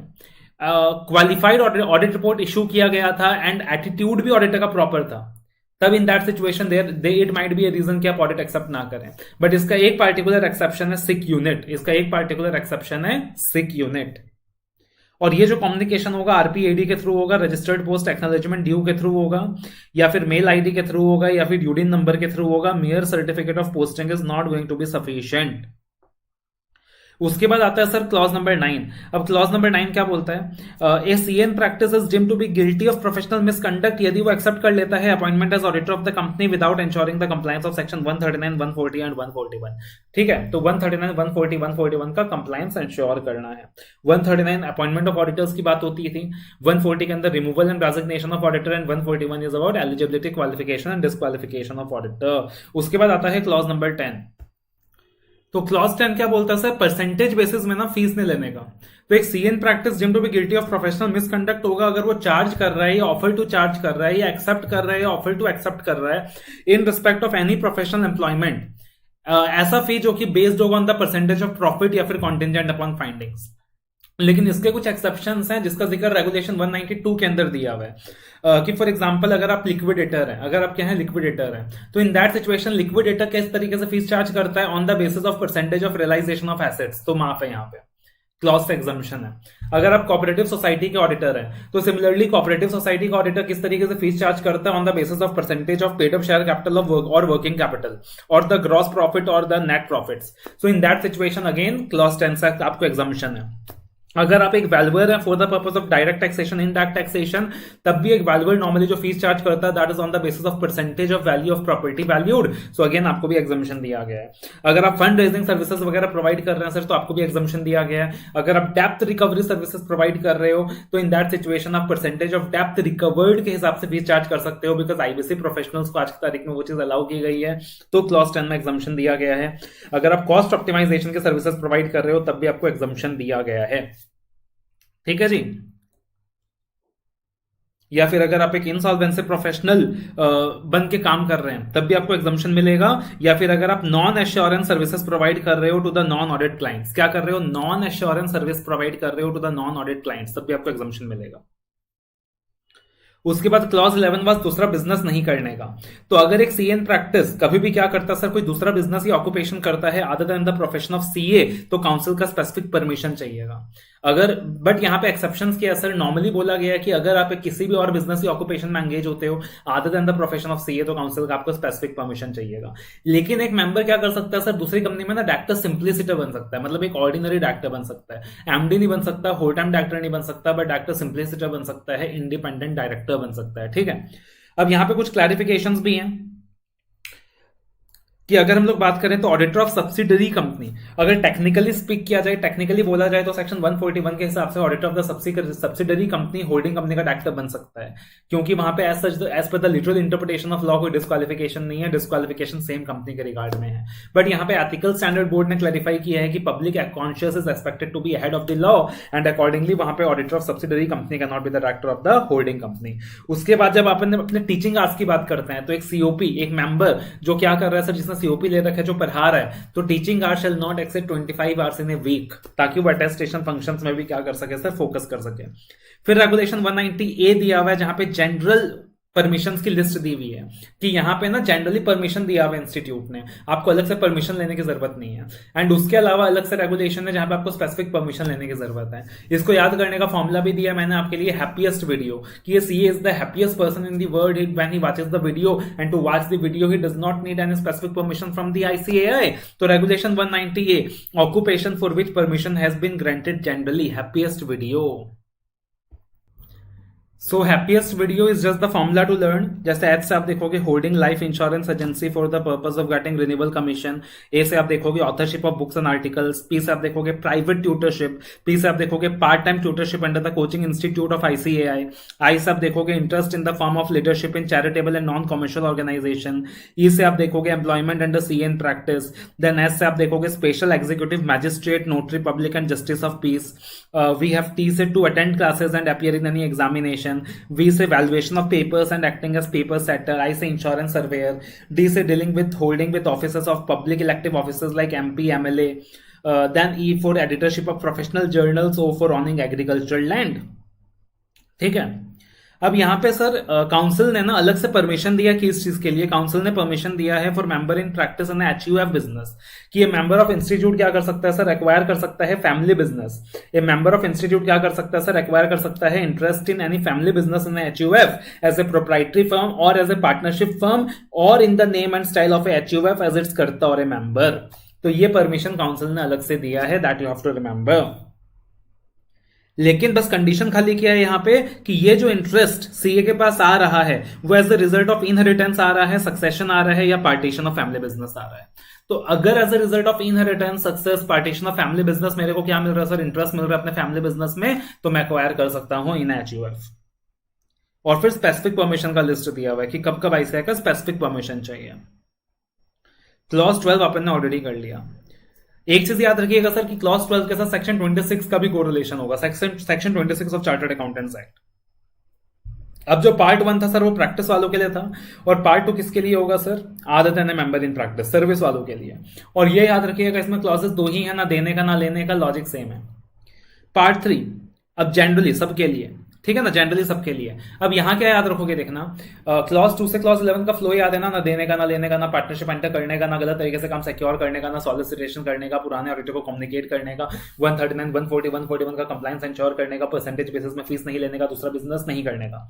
पार्ट 2 में ना देने का ना लेने का। अब पार्ट 3 में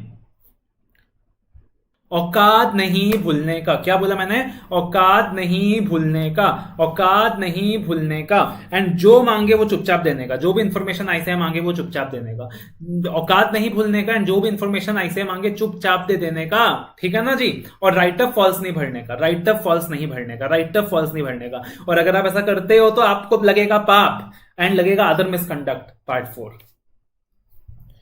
तो क्लॉज 1 पार्ट 3 के अंदर क्लॉज 1, अगर आप इंस्टीट्यूट के फेलो मेंबर नहीं है तब अपने आपको as a fellow member represent नहीं करेंगे। क्लॉज 2 अगर काउंसिल ने आपसे कोई इंफॉर्मेशन मांगा है, बोर्ड ऑफ डिसिप्लिन ने मांगा है, डिसिप्लिनरी कमिटी ने मांगा है, क्वालिटी रिव्यू बोर्ड ने मांगा है, एप्लेट अथॉरिटी ने मांगा है, तो आप वो इंफॉर्मेशन प्रोवाइड करेंगे। क्लॉज 3 आप कोई भी राइट ऑफ फॉल्स नहीं भरेंगे। और राइट ऑफ भरते क्या है, क्लॉज 6 एंड 7 के अकॉर्डिंग भरते हैं, तो आप कोई भी राइट ऑफ फॉल्स नहीं भरेंगे। एंड पार्ट 4 क्या चीज के लिए सर, आदर मिसकंडक्ट के लिए है। आदर मिसकंडक्ट मतलब क्या होता है सर कि other than professional misconduct, any misconduct in the personal life. क्योंकि अपने को समझना पड़ेगा कि CA in practice is not only expected to maintain highest degree of professionalism in his professional affairs, but he is also expected to maintain the same in his personal life। ठीक है, वो चीज अपने को समझना होगा। अब यहाँ पे सर अदर मिसकंडक्ट 2 जगह है, एक तो पार्ट 4 ऑफ फर्स्ट शेड्यूल में है, एक पार्ट 3 ऑफ सेकंड शेड्यूल में है। फर्क क्या है, आपने कुछ ऐसे कांड करे हैं जिससे आपको 6 महीने तक की जेल हुई है, आप पार्ट 4 वाले मिसकंडक्ट में आओगे। और अगर आपने कोई ऐसा कांड करा है कि आपको 6 महीने से ज्यादा की जेल हुई है, तो आप सेकंड शेड्यूल वाले अदर मिसकंडक्ट में जाओगे। तो part 4, a member of the institute whether in practice or not shall be deemed to be guilty of other misconduct if he is held guilty of any civil or criminal code for any offense which is punishable with imprisonment for a term not exceeding 6 months and in the opinion of the institute। अब क्या कर रहे हो sir, institute की बदनामी कर रहे हो, तो पापा को बदनाम नहीं करने का। उसके बाद आता है सर शेड्यूल 2 के अंदर, उसके बाद आते हैं सर सेकंड शेड्यूल के अंदर। तो सेकंड शेड्यूल के अंदर as we told part 1, part 2, part 3 and part 1 C in practice के लिए है, 10 क्लॉजेस के बारे में है। और शेड्यूल 2 क्या था, जब आप क्लाइंट के प्रेमाइसेस में जाते हो। अब सोचो जब तुम क्लाइंट को देखते हो, क्लाइंट को देख के गुस्सा आता है कि नहीं। और सोचो अगर तुम 3 क्लाइंट को एक साथ देखोगे तो तुम्हारे मन में क्या आएगा, तुम्हारे मन में आएगा ट्रिपल सीज, ओ माई गॉड। क्या आएगा तुम्हारे मन में, ट्रिपल सीज, ओ माई गॉड। क्या मन आएगा, ट्रिपल सीज, ओ माई गॉड। क्या मन में आएगा, ट्रिपल सीज, ओ माई गॉड। एविडेंसेस भी नहीं लिए, स्टैंडर्ड्स कंप्लाई भी नहीं किया, एंड क्लाइंट का पैसा सेपरेट बैंक अकाउंट में भी नहीं डाला। Triple Cs, oh my God, evidences भी नहीं लिए, स्टैंडर्ड्स कंप्लाई भी नहीं किया, एंड क्लाइंट का पैसा सेपरेट बैंक अकाउंट में भी नहीं डाला। तो what is triple C, oh my God. तो C4 we have confidentiality clause 1, C से we have certification without examination clause 2, and C से we have contingent upon future events clause 3. Then O से we have opinion, that is expression of opinion clause 4, M से we have material fact clause 5, M से we have material misstatement clause 6, then G से we have grossly negligence clause 7. Evidences भी नहीं लिए clause 8, standards comply नहीं किया clause 9, client का पैसा separate बैंक अकाउंट में नहीं डाला clause 10. ठीक है जी। तो this is how you have to remember. और अलग से मैंने इनके लर्निंग टेक्निक्स के वीडियोस भी आपको प्रोवाइड करके दिए हुए हैं, जिसमें काफी टाइम लगाकर मैंने सिर्फ लर्निंग टेक्निक्स में फोकस किया है। तो क्लॉज 1 क्या कहता है सर, कॉन्फिडेंशियलिटी।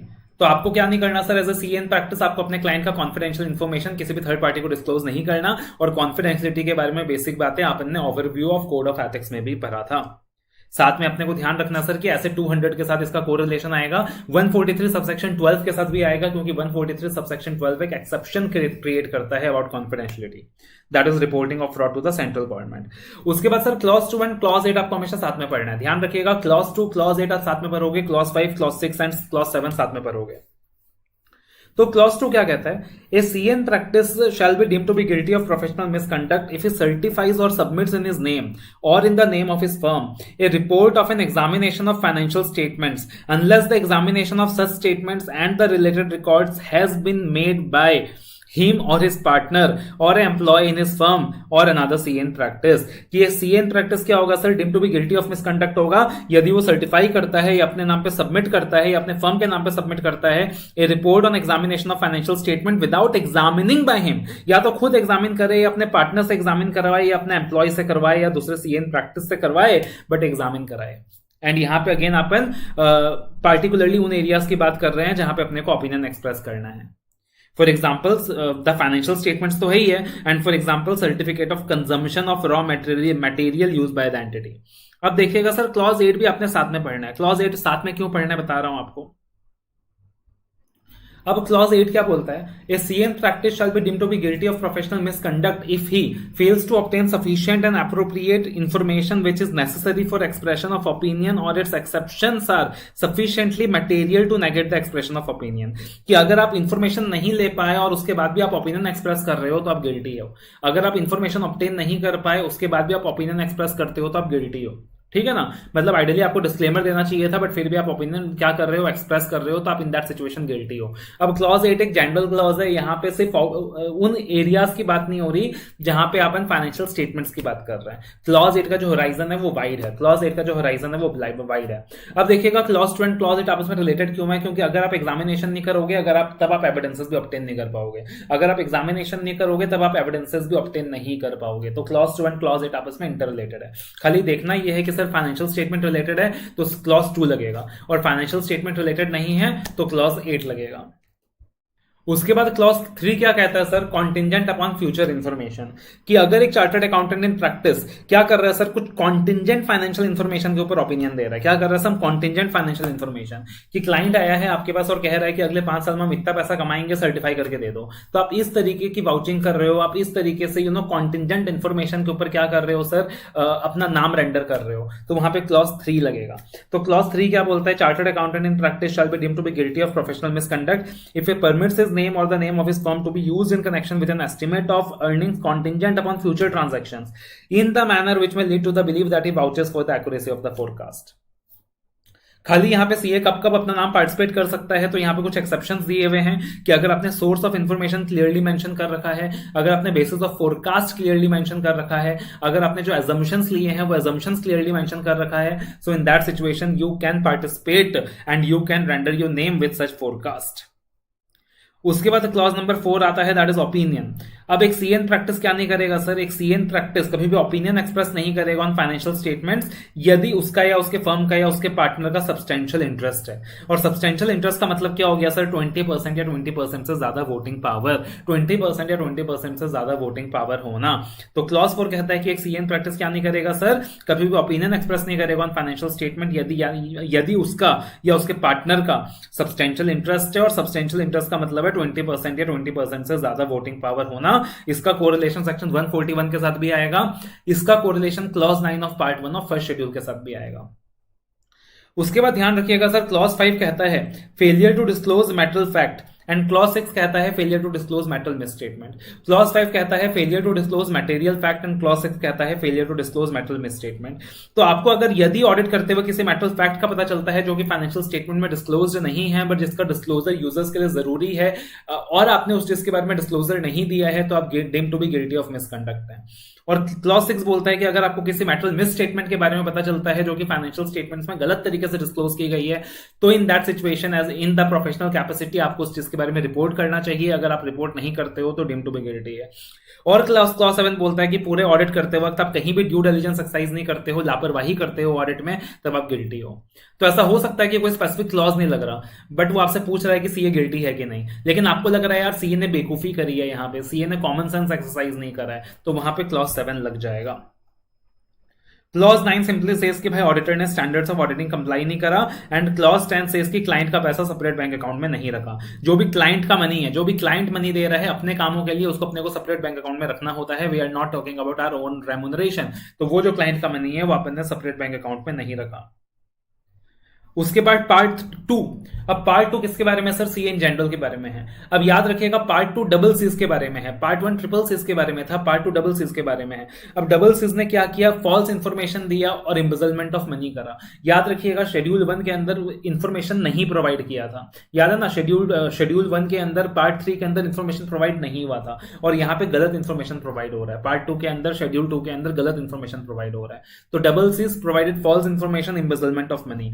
तो C for confidentiality for CN service, C for confidentiality for CN service, C for contravention of act regulation guidelines। तो क्लॉज 1 है पार्ट 2 का contravention of act regulation guidelines कि पूरे चैप्टर में जो भी एक्ट का पार्ट दिया है, रेगुलेशंस का पार्ट दिया है, गाइडलाइंस का पार्ट दिया है, CN प्रैक्टिस उसे वायलेट करता है तो वो गिल्टी होगा। क्लॉज 2 बोलता है confidentiality for CN service. Clause 3 बोलता है कि अगर ICAI ने इंफॉर्मेशन मांगा या बोर्ड ऑफ डिसिप्लिन या डिसिप्लिनरी कमिटी या पीयर रिव्यू बोर्ड या अपीलेट ट्रिब्यूनल, इन लोगों ने कोई इंफॉर्मेशन मांगा और CA ने गलत इंफॉर्मेशन दिया तो क्लॉज 3 के तहत गिल्टी होगा।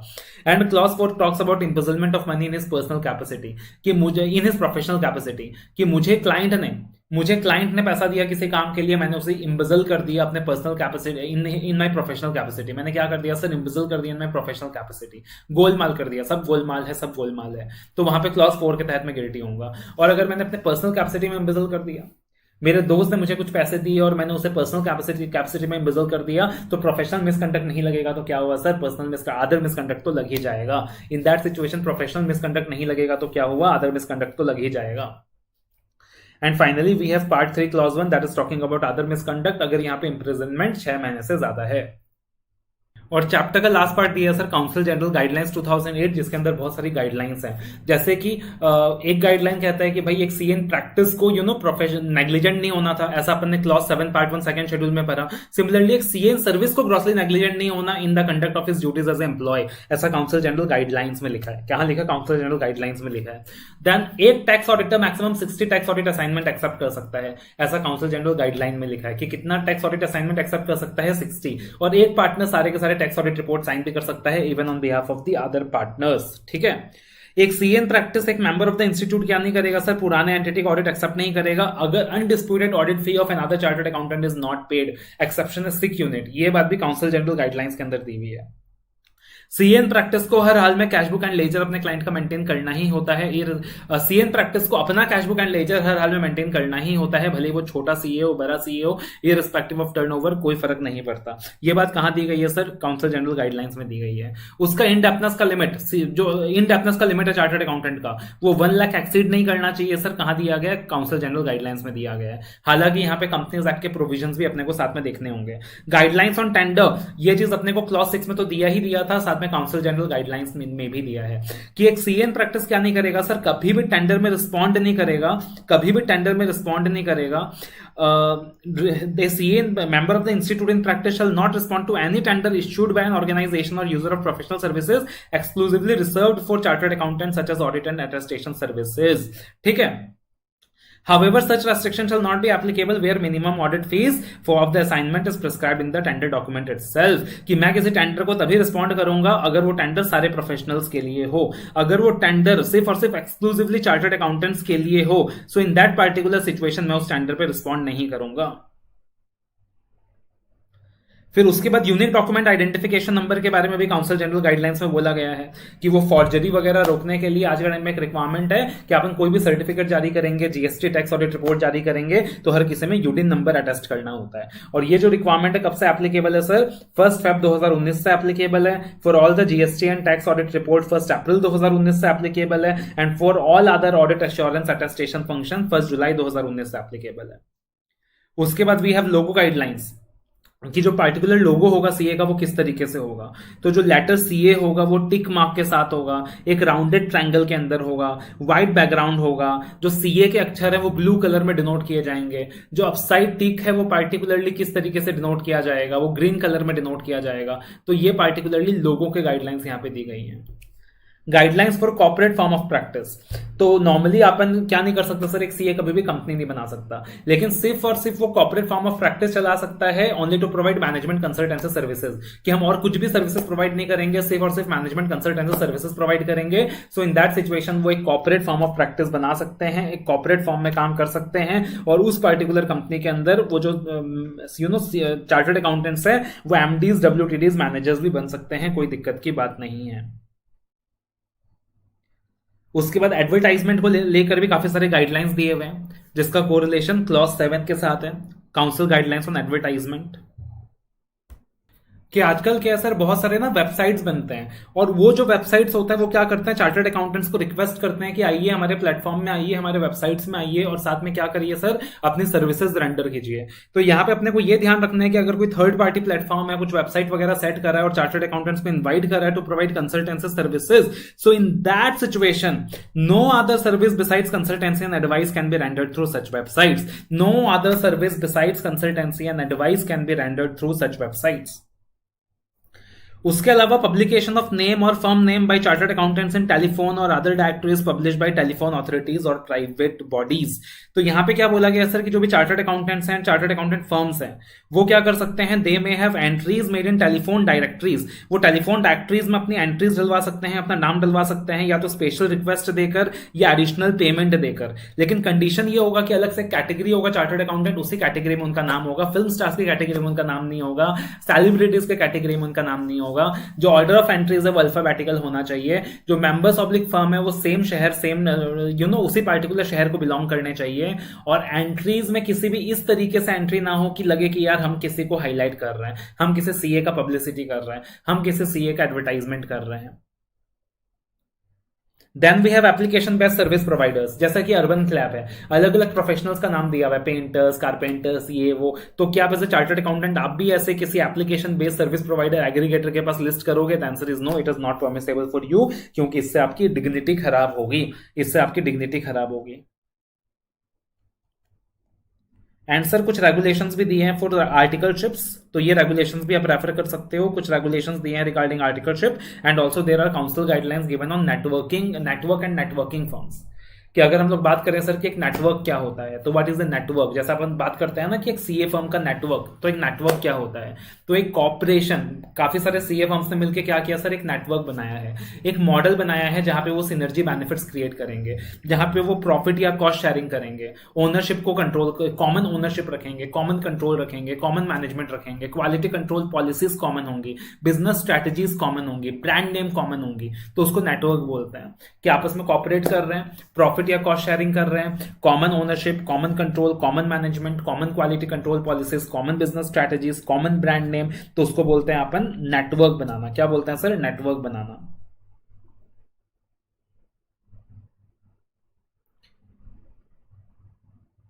और ये जो फॉर्म्स ऑफ नेटवर्क है सर, ये पार्टनरशिप फर्म के फॉर्म में भी हो सकता है, एलएलपी के फॉर्म में भी हो सकता है, कंपनी के फॉर्म में भी हो सकता है।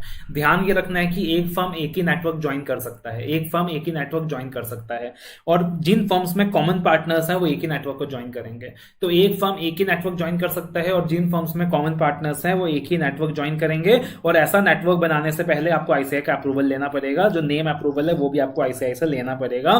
द इंस्टीट्यूट विल अप्रूव और reject the name of the network. तो आप जब भी ऐसा नेटवर्क बनाओगे उसका नाम रखना पड़ेगा, आईसीआई को इंटीमेट करना पड़ेगा, आईसीआई से अप्रूवल आपको लेना होगा, एंड आईसीआई आपको क्या करेगा सर, अप्रूव करेगा कि आप ऐसा नेटवर्क बना सकते हो या नहीं बना सकते हो। तो मेनली ये इंपॉर्टेंट चीजें हैं जो आपको इस पर्टिकुलर चैप्टर में ध्यान रखनी है, that is the chapter of professional ethics. Networking guidelines एक बार अच्छे से देख लीजिएगा, एथिकल स्टैंडर्ड बोर्ड के कुछ क्लैरिफिकेशंस हैं, एथिकल स्टैंडर्ड बोर्ड के कुछ जजमेंट्स हैं, वो भी अच्छे से देख लीजिएगा। बाकी आपको लगता है कि यार इस पर्टिकुलर वीडियो से आपका रिविजन हुआ है, फास्ट रिविजन हुआ है, और कम समय में आप प्रोफेशनल एथिक्स को रिवाइज कर पाए हो, तो यार do give the video your thumbs up, do like the video, do share the video, do subscribe the channel. All the very best, love you और टेक केयर।